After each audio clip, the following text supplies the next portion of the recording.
Ibrahim sekarang tak memerlukan dah. Anwar Ibrahim dah tidak memerlukan sokongan daripada pembangkang. Anwar Ibrahim dia dah tak perlu tambah dah. Sebab dia dah ada 2/3. Cukuplah. Zaman Pak Lah menjadi Perdana Menteri lah. Kerajaan yang terakhir dapat 2/3. Dan kini Anwar Ibrahim dapat 2/3 dan melebihi 2/3. Dah ada 150 lebih ahli parlimen. Tidak memerlukan Wan Saiful Wanjan, tapi demi nak memburukkan, dia umum kata dia diugut, dia ditawarkan untuk nak menggugurkan kes. Rupa-rupanya apa yang dia cakap di dalam sidang parlimen, itulah yang diminta oleh Wan Saiful Wanjan. Itulah yang Wan Saiful minta.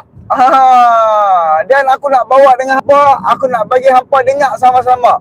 Kita ni dengar sama-sama ahli parlimen Tanjung Karang dia punya pendedahan, dan kita masuk sikit Sat. Kita ulas sikit percakapan ahli parlimen Tanjung Karang. Dia buat sidang media.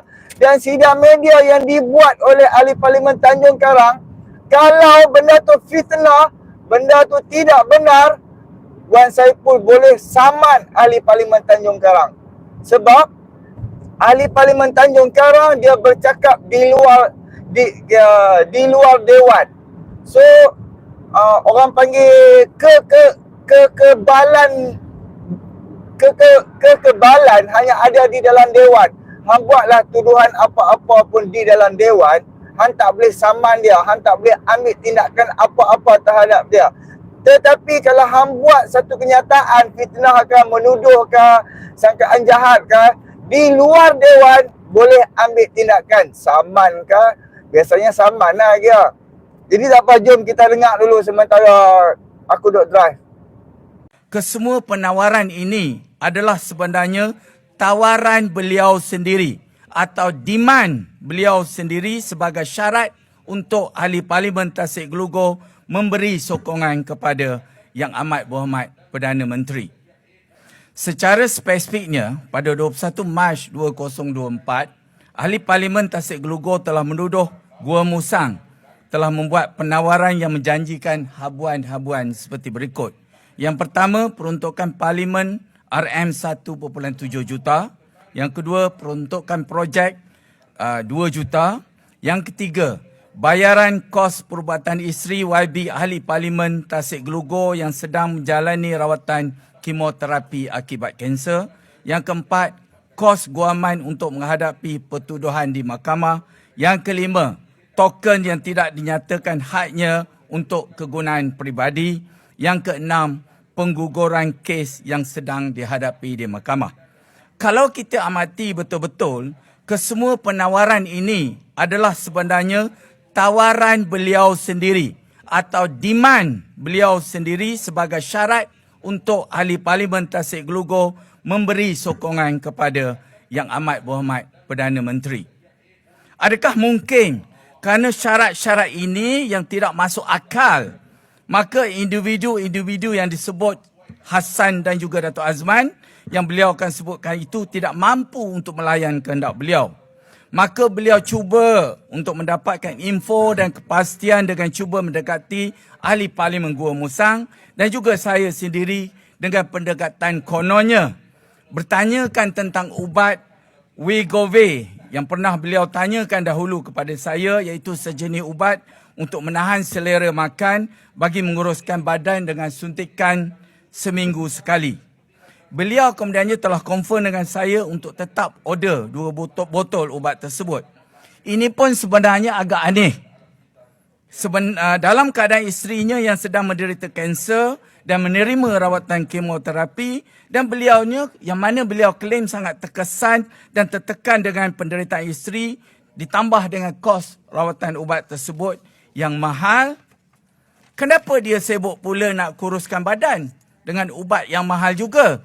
Apakah ada maslahat tersembunyi di sebalik ini? Yang keduanya, beliau juga sibuk bertanyakan bagaimanakah tentang peruntukan parlimen saya. Memang saya jawab, saya terima peruntukan parlimen sepenuhnya.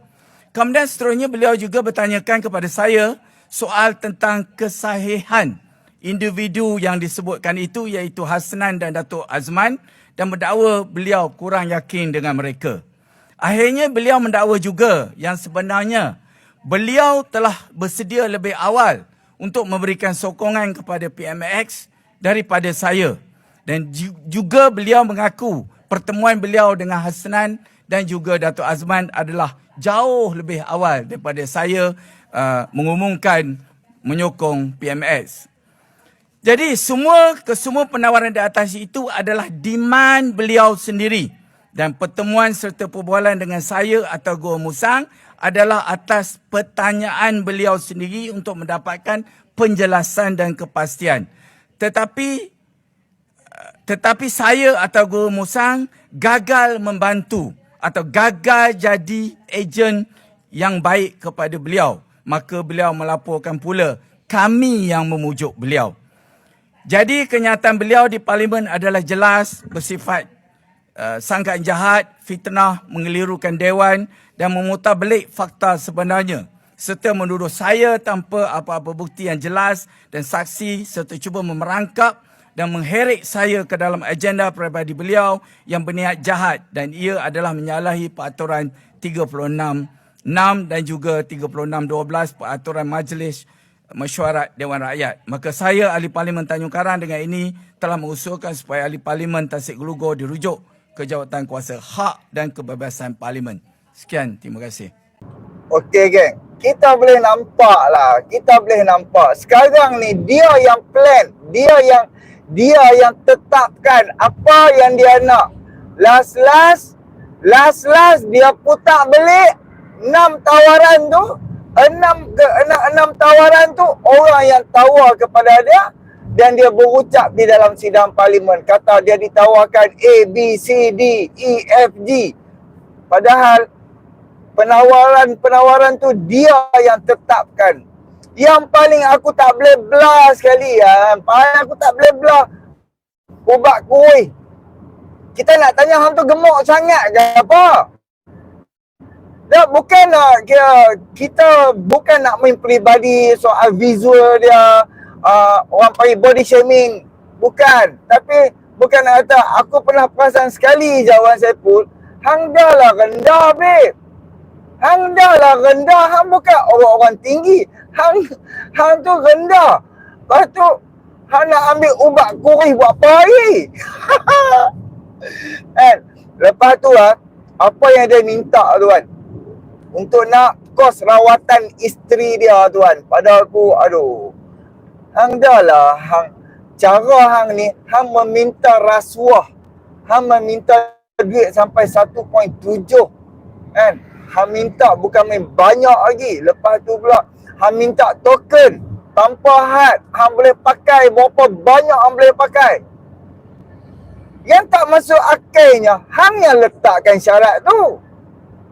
Hang yang letak syarat tu hanya orang nak bagi ya. Nah, good. Cerita dia lah ni. Aku akan keluarkan satu video ahli adun Dewan Undangan Negeri Selat Kelang. Dia ada buat sidang media dia tau. Sidang media dia tu panjang 9 minit sidang media dia. Dia mendedahkan memang cara dia Parti Bersatu memang sedang huru-hara. Parti Bersatu ni memang bermasalah. So pakat-pakat nak selamatkan diri mereka. Sebab tu tadi hak yang Zulkifli cakap, perancangan Wan Saiful ni untuk dia nak bagi sokongan kepada Anwar lebih awal daripada mereka lagi. Lebih awal daripada 2 orang yang terakhir bagi sokongan kepada Anwar. Wan Saiful ni kalau ikutkan dia orang keempat atau orang kelima lah yang nak bagi sokongan kepada Anwar. Tapi tiba-tiba tengok kawan dia lain pi, kawan dia hak lain pi. Bila dia tengok hak yang Zulkifli ni dengan Gua Musang dia dah bagi sokongan, dia pun ajaklah berjumpa dekat hotel. Memang dekat hotel tu yang Wan Saiful Wanjan cakap orang yang menawarkan dekat hotel A, B, C, D, rupa-rupanya penemuan tu hanya dengan Zulkifli, ahli Parlimen Tanjung Karang. Sebab tu tadi Zulkifli cakap, memang ada buat soal jawab. Memang Wan Saiful ada tanya, dapat ke tak peruntukan? Lepas tu apa Zulkifli cakap, ya dapat. Jadi apabila harapan demi harapan yang dia letakkan, yang dia kira ni lah, kira macam dia bagi tawaran, kalau hang nak aku sokong, Anwar kena bagi A, B, C, D. Tapi tak ada orang nak bagi. Tak ada siapa-siapa pun bersetuju dia nak bagi dekat Wan Saiful. Tu yang dia U-turn tu yang dia buat. 6 perkara tu dia kira ada orang tawar kepada dia, padahal dia yang tawarkan. Jadi Wan Saiful, lepas tu dia ada 18 pertuduhan tau. Wan Saiful ada 18 pertuduhan rasuah tau. Oh. Main ingat senang-senang hang boleh habis lah. 18 pertuduhan bukan banyak mana pun. Kurang daripada 7 juta je. Kan? Tapi puak-puak ni kan, puak-puak yang makan duit haram, puak-puak yang makan duit judi, puak-puak yang makan duit rasuah ni, hidup mereka tak tenang. Huru-hara, gundah gulana. Sekarang bila Zulkifli sekarang ni dia dah dedah kan. Tak ada lagi kita dengar kenyataan daripada Wan Saiful Wanjan. Tak tahu, aku tak baca lagi lah. Tapi setakat ni bila aku duk tengok dekat berita-berita, tak ada lagi yang depa yang berita-berita ambil kenyataan Wan Saiful Wanjan. Wan Saiful Wanjan sekarang ni ibarat jadi bisu. Dia tak tahu dia nak jawab apa. Ini pendedahan yang dirancang oleh Wan Saiful sendiri. Padam muka hang baru hang tahu. Hang buat ke orang, hang kata ke orang, hang hina orang, hang fitnah orang, hang aibkan orang, sekarang kena ke hang balik. Padam muka hang baru hang tahu. Langit ni tinggi ke rendah. Sebab tu satu lagi orang kata, jangan fitnah orang, jangan aibkan orang, jangan zalim kepada orang. Sekarang kita boleh tengok seorang demi seorang kena balik. Bukan nak kata minta maaf kepada orang-orang UMNO.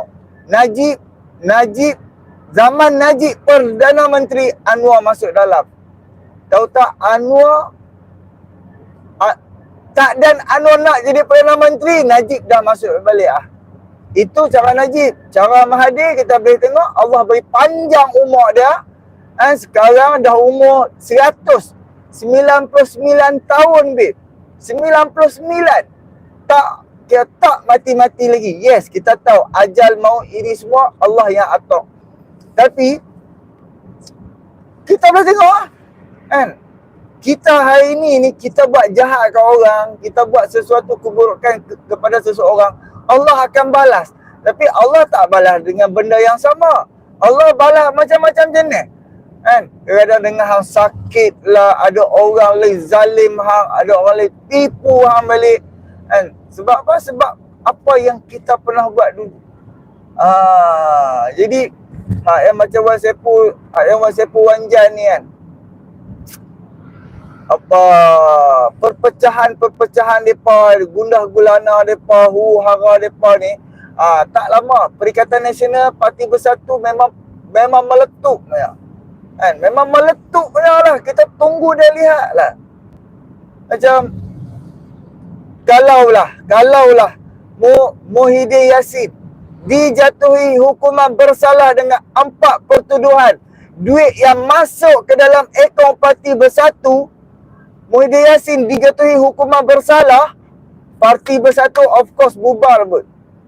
Sudah pasti insya-Allah akan bubar sebab duit tu dia tak masuk ke dalam akaun bank Muhyiddin Yassin, tetapi dia masuk ke dalam akaun bank Parti Bersatu. Kenapa duit tu masuk? Sebab Muhyiddin menjadi Perdana Menteri. Kalau Muhyiddin dia tak jadi Perdana Menteri, kemungkinan besar duit tu tak masuk, geng. Disebabkan Muhyiddin menjadi Perdana Menteri, duit tu masuk. Jadi memang Muhyiddin kena tanggunglah semua. Setiap 1 sen yang duit masuk tu, Muhyiddin kena tanggung. Duit haram, duit rasuah, duit jana wibawa, duit judi ke, duit apa ke, mai je dekat kita, faham? Kita boleh kena. Dan dua malam lepas, aku ada juga masuk dalam live TikTok berbincang. Kalau hampa perasan berita, seorang anggota polis, pengawal ke, level dia tinggi juga lah. Di dalam rumah dia ditemui 2 juta ringgit. 2 juta ringgit dalam rumah. Jadi bila berbincang, kawan ni yang aku duduk di dalam kotak TikTok ni pun, dia macam dia pun polis. Dan dia ada pengalaman kawan-kawan dia pun kena. Kawan tu duit ada 2 juta dalam tu. Macam mana SPRM boleh tahu duit tu memang ada di dalam rumah dia? Sama ada kawan-kawan sekumpulan dengan dia, kawan-kawan dia yang mana yang sama-sama terima duit rasuah tu, terima duit haram tu, ada tak puas hati sesama depa. Depa merancang untuk nak menjatuhkan dia, untuk nak bagi dia tu kantoi. Babe, hang tolong pegang duit aku Ustaz, duit ni. Asalnya depa bahagi seorang 1 juta, tapi yang kawan seorang ni rasa tak adil ke apakah, dia dapat lebih ke apa. Okay, kita pergi lungguk duit ni dekat rumah dia. Kita bagi tahu dekat SPRM kat rumah dia ada duit berjuta-juta. SPRM pun pergi rumah dia memang ada duit juta-juta. Hak yang berlaku di dalam Parti Bersatu, di pertuduhan yang dikenakan disebabkan duit masuk ke dalam akaun bank Parti Bersatu, kemungkinanlah daripada segi yang sama. Orang yang bagi duit tu tak puas hati, ataupun kawan-kawan dia, ataupun ada beberapa orang tak puas hati, tu yang mereka pergi buat laporan. Tu yang boleh kantoi. Tu yang boleh kantoi, terima duit rasuah, terima duit judi, terima duit haram. Jadi terimalah lagi duit haram. Seperti mana Anwar Ibrahim, dia selalu dia ulang. Bodohlah kalau jadi Perdana Menteri tak kaya. Bodohlah kalau tak jadi Perdana Menteri duit ada juta-juta. Bodohlah kalau jadi Perdana Menteri hidup miskin. Mesti kena kaya orang ya. Kita nak dapat Perdana Menteri yang berpemikiran macam Anwar, sehingga kan tak ambil gaji, hanya ambil elang sebagai ahli parlimen saja. Babe, payah babe. Majoriti orang-orang yang dah duduk di dalam politik Malaysia dah puluhan tahun babe. 8 penggal menjadi ahli parlimen, 8 penggal. Kalau 8 penggal, 40 tahun dalam politik kan. 40 tahun cari makan dalam politik. Dah ramai orang kita tengok berpuluh-puluh tahun cari makan dengan politik, gaji jadi menteri, tiba-tiba tidak dicalonkan, ataupun dia kalah di dalam pilihan raya. Dia punya koyak, rabak, serabut perut ni gila-gila punya lah. Kan? Sebab apa? Sebab dia ada kepentingan diri dia. Dia ada kepentingan. Aku masuk politik, aku nak kaya, aku nak ada duit banyak, aku nak macam-macam, aku mudah dengan duit. Bayangkan zaman Perikatan Nasional lah rekod yang paling teruk sekali. Bayangkan hutang negara daripada 800 bilion naik sampai 1.5 trilion dalam masa berapa lama kan? Dalam masa 33 bulan, tak sampai 3 tahun. Pengurusan COVID baru je berapa puluh bilion. Dengan beli vaksin, beli itu, beli ini, baru berapa puluh bilion. Dalam masa Muhyiddin Yassin menjadi Perdana Menteri, untuk projek saja tau. Untuk projek saja yang dikatakan 600 bilion tu, untuk projek saja 92.7 ke 97.5 bilion. Gila, dekat dengan 100 bilion untuk projek saja. Gila geng. Sebab budaya terima duit haram, terima duit rasuah ni daripada puluhan tahun yang dulu.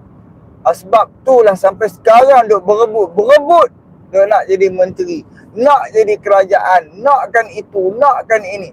Sebab pelbagai keistimewaan. Kan bukannya setakat dapat kemewahannya, dapat duit itu, dapat duit ini. Cuba abang tengok Wan Saiful Wanjan, bukan menjadi ahli kabinet pun. Dia tak jadi ahli kabinet pun waktu zaman perikatan. Dia hanya dilantik menjadi pengerusi MARA saja. Waktu zaman Pakatan Harapan, dia jadi pengerusi PT-PTN. Zaman Perikatan Nasional, dia jadi pengerusi MARA. Itu saja duit boleh masuk akaun hampir 7 juta. 6.9 juta again duit masuk akaun. Kalau tak silap waktu tu dia tak jadi ahli parlimen pun. Kalau tak silap aku lah, memang dia tak jadi ahli parlimen. Dia hanya ada kepentingan, dia hanya menjadi pimpinan tertinggi di dalam Parti Bersatu. Jadi sebab tu dia macam Wan Saiful boleh dilantik pergi duduk PT-PTN, pergi duduk MARA. Jadi macam mana duit boleh masuk akaun dia? Orang yang memasukkan duit ke dalam akaun dia pun disebabkan jana wibawa. Orang yang dapat projek daripada jana wibawa tiba-tiba boleh buat masuk duit ke dalam akaun Wan Saiful Wanjan. Tiket macam tu kan? Tiket macam tu. Kan? Oh tapi bersih, stabil, bersih. Kepala bapak dia. Kan? Sebab itulah demi nak menutup keburukan mereka bawa lah slogan stabil dan bersih, stabil dan bersih. Padahal bukan nak kata kotok yang amat punya, kotok gila-gila punya. Kan? Semata-mata dia nak berjuang tumbangkan kerajaan hari ini. Kan? Mereka nak naik menjadi kerajaan demi nak selamatkan diri je. Itu je. Memang jelas nampak. 33 bulan. Kan? Macam Muhyiddin Yassin. 2020 dan 2021. Hanya tu je dalam tempoh 17 bulan. Duit ada dalam akaun Parti Bersatu 300 juta ke. 300 juta dalam masa 17 bulan saja.